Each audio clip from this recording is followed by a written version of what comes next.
Hello, this is Archie Dunlop with Talking Astrology with Archie on Saturday, July the 15th, 2023. Over the last few months, I've talked a lot about Prince Harry and Meghan, and in general, I have been pretty negative about them. But maybe I'm just following the crowd. Isn't just everyone negative about them? Okay, everyone I have listened to. So one of the big accusations that have been made against Prince Harry and Meghan is that they have caused a lot of hurt to the late Queen through their accusations, not just to the late Queen, but to her husband, the Duke of Edinburgh. And yeah, that sounds really bad. But, they were just saying what they thought. Prince Harry has a lot of grievances, going back to the death of his mother, and yeah, he was just expressing them in a way he felt fit. So the royal family surely could have just dealt with it.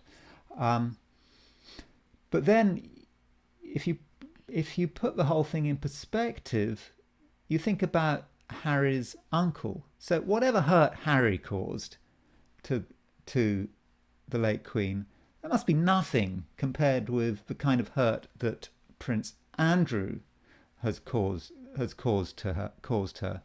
I mean, he had his association with Jeffrey Epstein, and then there was this payout that Prince Andrew had to make to Virginia Giuffre.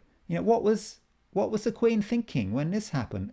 Her son, her favourite child, getting involved with Epstein, all these rumours about him. If he'd avoided Jeffrey Epstein, none of this would have happened. So really, what Prince Harry and Meghan have been doing is just nothing compared with Prince Andrew. At least logically, that's how I see it. And today I want to look at Prince Andrew's horoscope. One of the commenters on my YouTube channel has asked me to look at his chart, so that's what I'm going to do. Of course, I will be first looking at today's stars. I'll be doing an I Ching reading, but then I'll be looking at Prince Andrew. But I do want to give a taste of what might be going on in Prince Andrew's life, or at least a taste of his psychology, with reference to a recent news story which came out a couple of days ago, and it's kind of really a bit weird. So here is the article, and it's in Yahoo Entertainment, and it's dated July the 12th, 2023, and it says, Prince Andrew's former maid claims he had a very peculiar demand for his bedroom decor. And it goes on to say, this is by the way, it's by Alice Kelly. It will probably come as no surprise to anyone that the British royal family's most controversial member is also allegedly very difficult to work for. Prince Andrew, who stepped back from his royal duties amid ties to accused child sex trafficker Jeffrey Epstein, allegedly had strict demands for his maids about how to display his collection of cuddly toys in his bedroom. Charlotte Briggs, who claims she worked at Buckingham Palace in the 90s, told The Sun in 2022 that arranging Andrew's toys was part of her job. As soon as I got the job, I was told about the teddies, and it was drilled into me how he wanted them, she said. I even had a day's training. Everything had to be just right. It was so peculiar.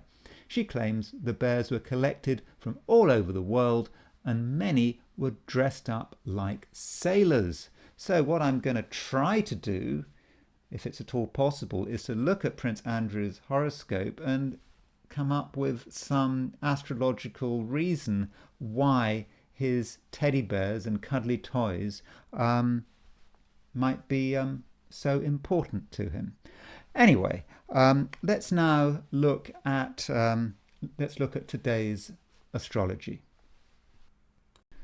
So here we have the horoscope for today, which is July the 15th, 2023, and it is a Saturday, and I've set this chart for noon. So perhaps the big event today is that the moon moves from Gemini to Cancer. And, this does create a big change because, with the moon in Gemini, there's been a certain amount of flexibility. It's eased communication. It's perhaps made it easier to gossip. As I've said, when we're uncertain of ourselves, when the moon is in Gemini, we can just talk. By talking, we can just use talking as a way of avoiding emotional issues.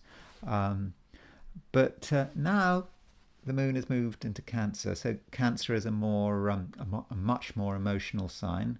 So the emphasis is going to be more on our feelings rather than our thoughts, expressing our feelings, not being so reliant on words. Now, as far as the timing of this is concerned, the moon moves into Gemini London time the moon moves into Cancer London time at 6:13 p.m. So if you're in London, you might find that what's going on before 6:13 p.m. is very different from what's going on afterwards. So as far as other places are concerned, well, Paris, that would be 7:13 p.m. If you're in New York, that would be 1:13 p.m. If you're in Los Angeles or Seattle or Portland, Oregon, that would be 10:13 a.m. If you're in Australia, Japan, whatever, moon doesn't move into Cancer until the next day, until Sunday. So that's the main thing going on. And as soon as the moon moves into Cancer, it makes a sextile aspect to Mars in Virgo. And I think that's a very fortunate aspect. It's about successful activity. But because it's Cancer Virgo, we're not dealing with, dramatic actions. It's just quietly getting on with the job. It could be as simple as doing work in the house. It is a Saturday, it's a weekend, clearing up the house. Great time to be doing that. Domestic chores may feel much easier than usual. It may be much easier to get on with our family. So yeah, I think that aspect is really good. It's not, as I said, it's not spectacular, but it's just useful. As far as the more negative stuff is concerned, I'm going to be boring and I'm going to repeat this thing that, Venus is moving slower and slower and slower. And now it's right on that aspect with Hades, that hypothetical planet Hades. This Venus Hades has been around for days. And so, my warning continues. Just avoid sleaze.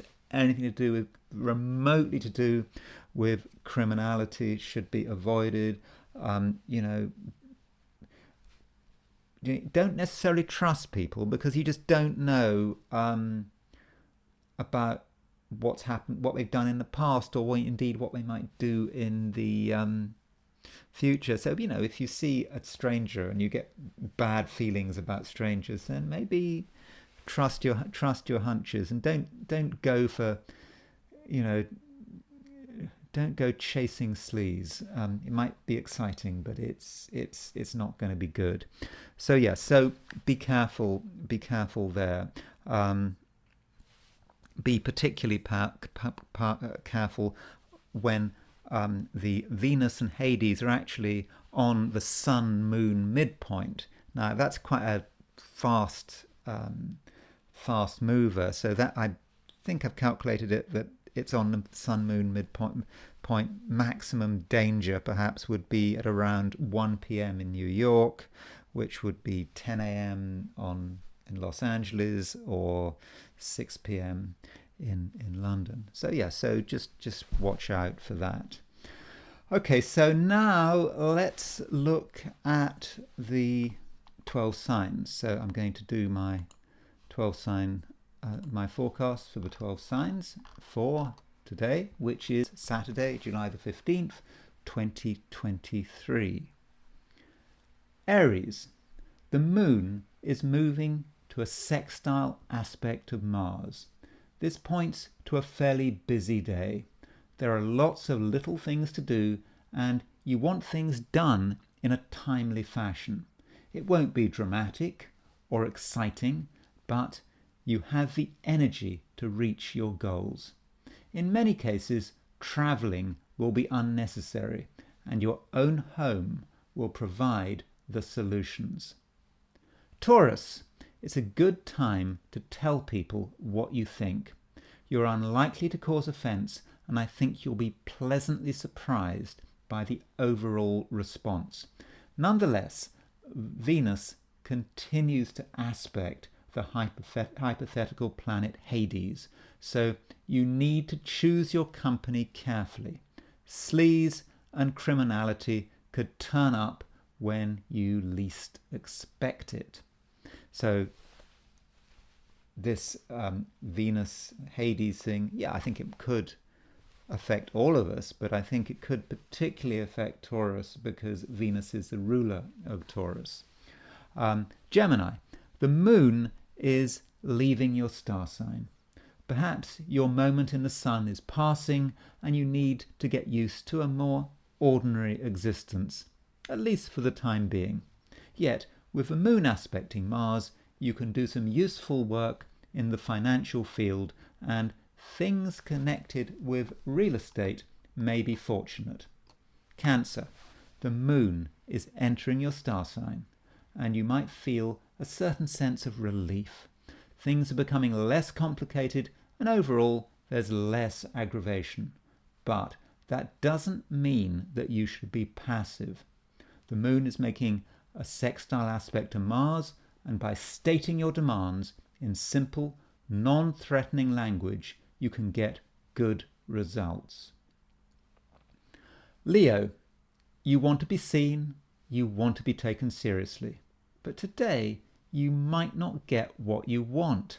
The attention and the action is taking place elsewhere, and in the short term, it might be difficult to get noticed. But does it matter? You've got other things to do, and soon enough, the situation will have changed. Virgo, Mars continues moving through the first degrees of your star sign. You're able to establish your presence, and today's Moon-Mars aspect gives a boost to your social life. It's therefore important that you're not shy, that you make a special effort to meet new people, provided, of course, that they're not criminal, sleazy, dubious, or they give you bad vibes, etc. Just make sure that everything happens on your terms. Libra, it's okay to be ambitious, and you shouldn't let the weekend doldrums hold you up. There are ways of pushing your agenda, and total relaxation may be inadvisable. But bear in mind that Venus, your ruler, is aspecting Hades. In some places, the shadows are longer than others, and you need to listen to your alarm bells. Scorpio, you don't have to hang on to the past, not just for the sake of it. You now have insights into the future, and in your heart of hearts, you know what you want. But can you reach out and be open about your desires? With the moon aspecting Mars, your ruling planet, you do seem to have the opportunity. Sagittarius, you kind of feel that something is wrong, but you're not quite sure what. To resolve the matter, you perhaps need to do some digging around. You'll find some interesting facts which will give you the opportunity to make a clear decision, and your timely actions could eventually have an impact on your career. Capricorn, with the moon entering Cancer, your opposite sign, relationships take up a lot of your time, but I don't think this is a problem. The other person can help you to make the most of the opportunities in front of you, and in general, you'll be more successful in a team than as an individual. Aquarius, there is a lot to absorb, and it's a good time to stop what you're doing and to take stock of what you have and haven't achieved. Where there have been shortcomings, you're now in a position to correct your mistakes in an unhurried environment. And don't allow yourself, though, to be pushed by other people. It's, as I said, it's really important that you do things at your pace. Pisces, you can start moving beyond your foundational environment and start taking on new scenes and new situations. You may not be entirely happy with the situation, but it's all about acclimatization.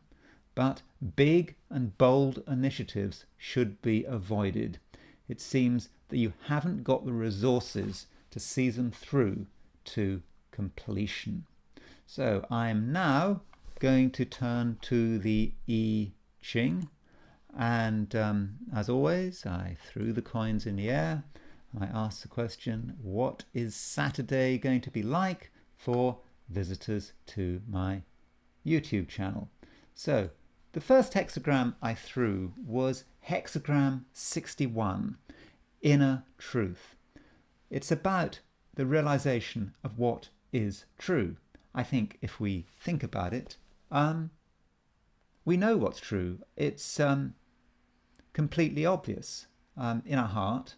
In the past, we might not have been able to talk about it, but finally, today we can see it. And we're ready to take the initiative. We're ready to take action. And the I Ching says that we have to be like a horse moving towards our goal. Not looking toward left or right. We've just got to focus on the truth and just go for it. We can't be distracted because the truth is fragile. If we're distracted, we might lose sight of the truth. Particularly in today's world when the truth is supposedly so relative. You've got different people have different truths.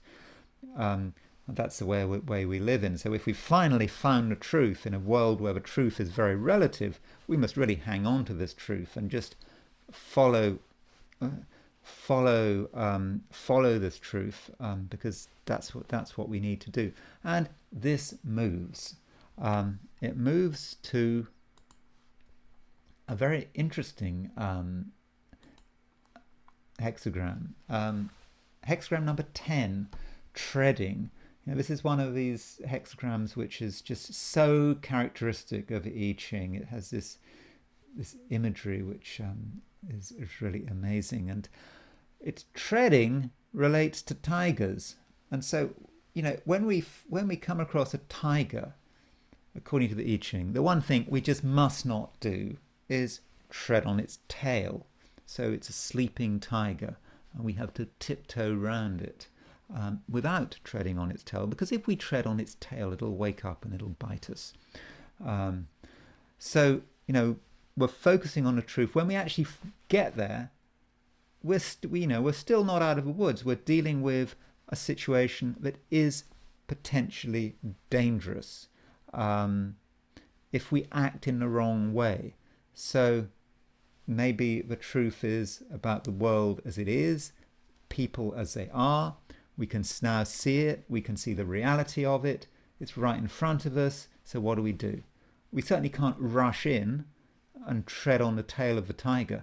No, we have to tiptoe around it and just go quietly and not rush. Okay, we need to rush towards the truth, but we mustn't take it so far that we get ourselves into a situation where we might put ourselves in danger.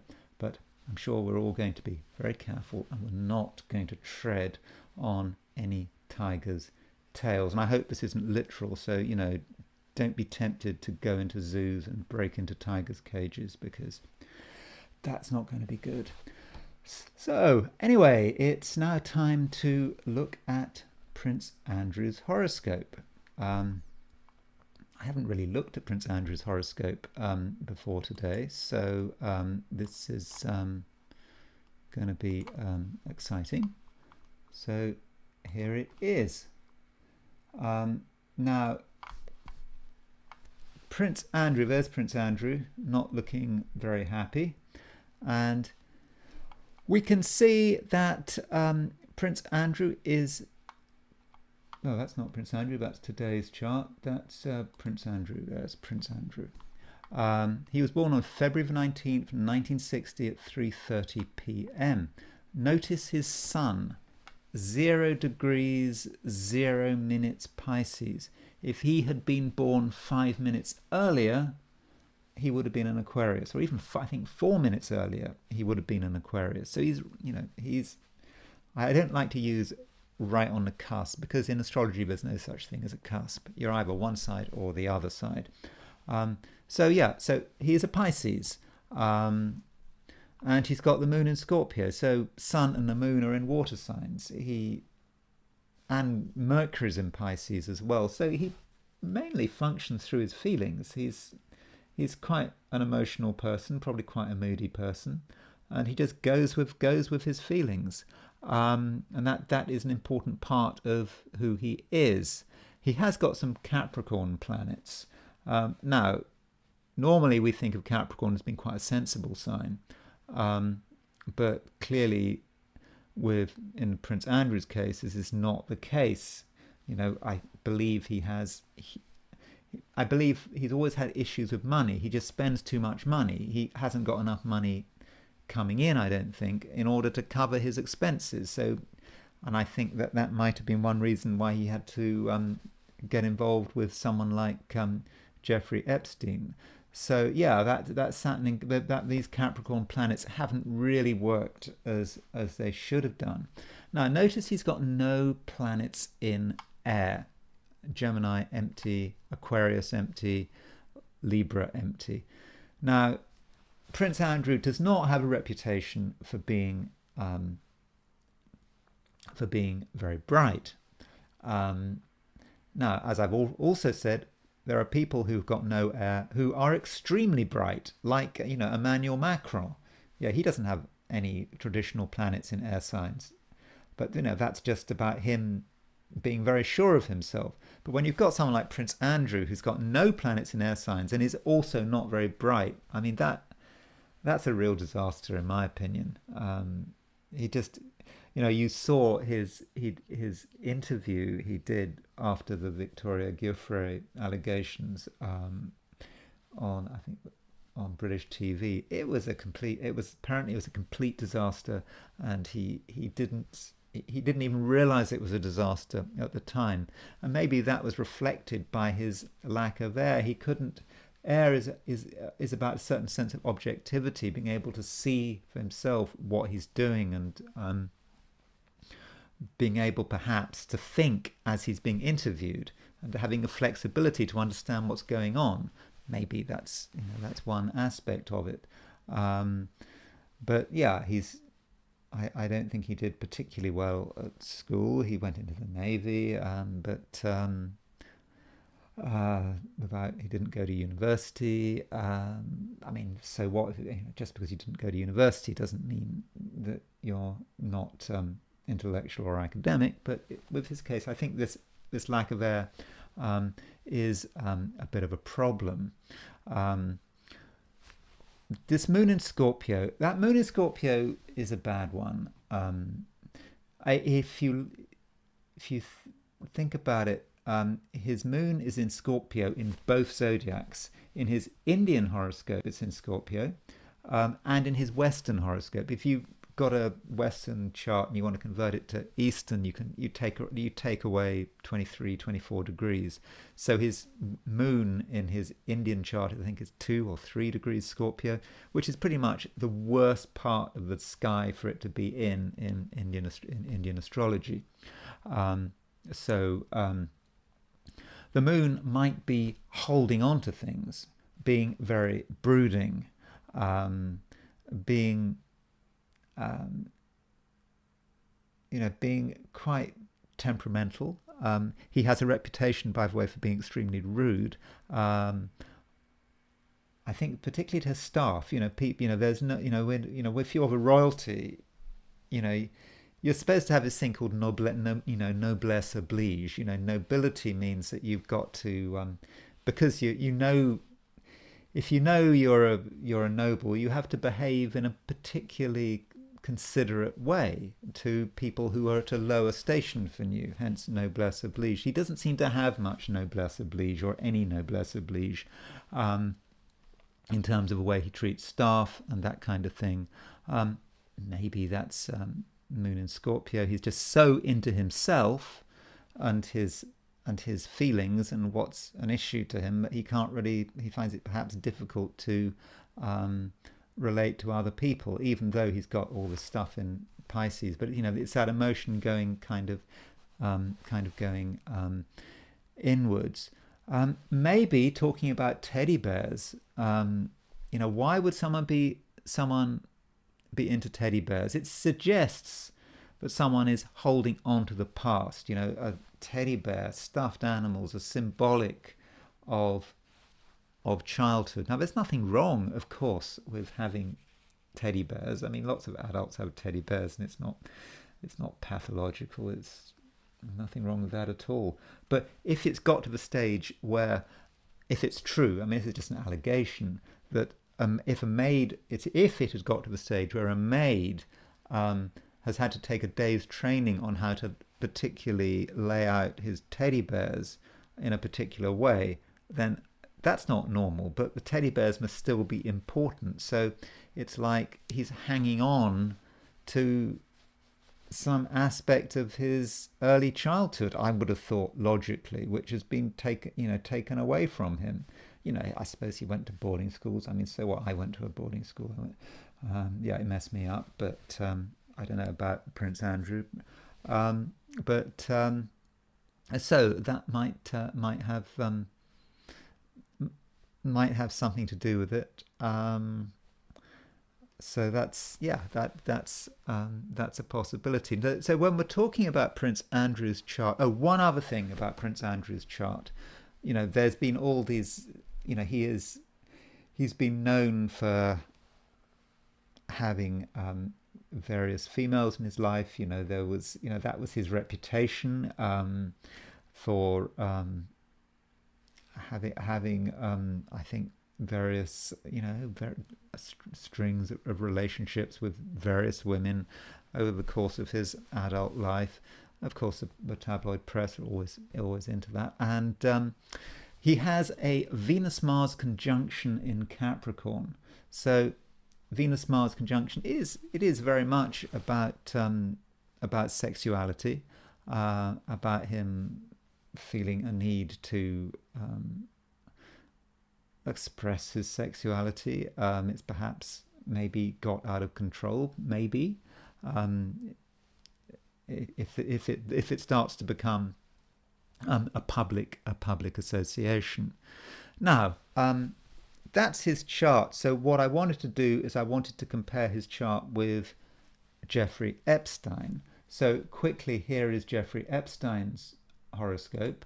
So Jeffrey Epstein was born on January the 20th, 1953. I don't know what time he was born. So even though I've got, let's get rid of those house cusps. Let's just change the format of that chart. That's better. So here is Jeffrey Epstein's chart.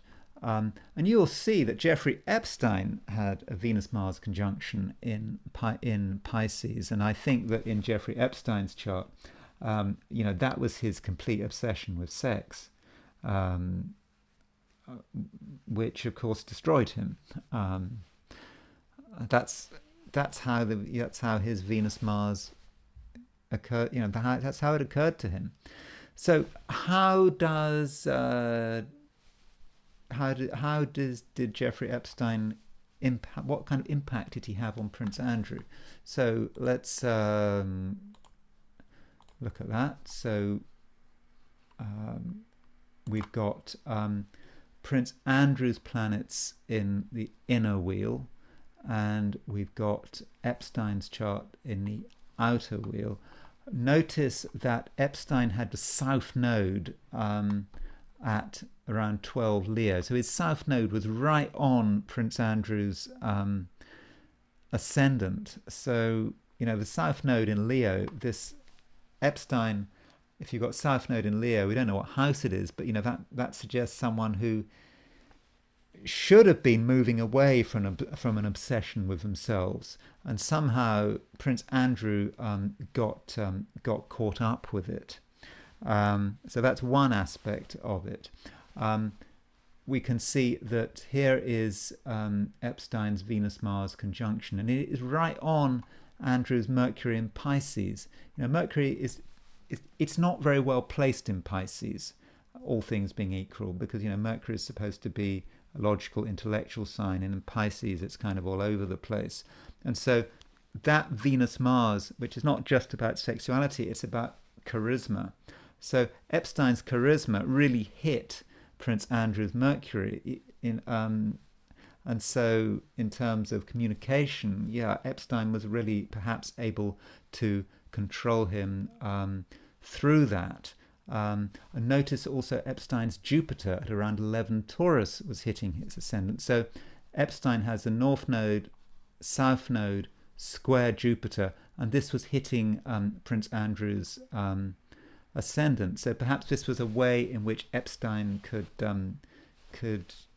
kind of tangle Prince Andrew up, and perhaps he felt he could use him in some way. I think Prince Epstein, he liked to collect people, isn't that right? So those are a few thoughts about Epstein and Prince Andrew. And finally, I want to look at the horoscope of Virginia Giuffre. So Virginia Giuffre has a time of birth that we know about. So here is her chart. She was born on August 9th, 1983 at 5:52 a.m. in Sacramento, California. So what strikes me about her chart is that she's got Mars in Cancer, which is square a Saturn-Pluto conjunction, and that Saturn is close to the IC, and that Saturn's in Libra.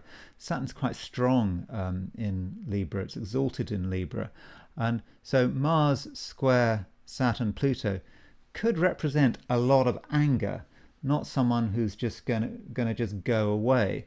And so Virginia Giuffre with that Mars square Saturn is not really the kind of person you want as an enemy. So the question is, how does this Mars square Saturn affect Prince Andrew? Indeed, how does her ascendant? She's got 11 Leo. How does that affect Prince Andrew? So let's put those charts together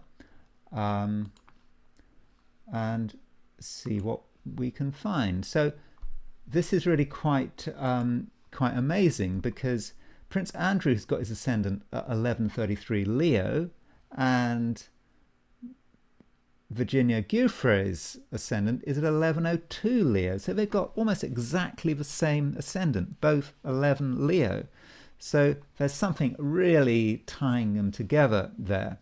Now, as far as the square between Mars and Saturn, there's the Mars, there's the Saturn-Pluto conjunction. And you can see her Mars is exactly opposition Prince Andrew's Venus-Mars conjunction, and her Saturn is square his Venus-Mars conjunction. Her Pluto is square his Venus-Mars conjunction. So, Venus-Mars is Prince Andrew's sexuality, and Virginia Giuffre's Mars-Saturn is ripping into it. She is not prepared to be quiet, and as a result, Prince Andrew and his antics and his connections with Jeffrey Epstein are just all over the world news. And Prince Andrew's reputation, which was never great, has been once and for all destroyed, with, I think, absolutely no chance of a return. And I think that that is the price Prince Andrew has paid for getting involved with a woman who has got a Mars-Saturn square, which is directly hitting his Venus-Mars conjunction. Anyway, that's all I am going to say on the subject of Prince Andrew.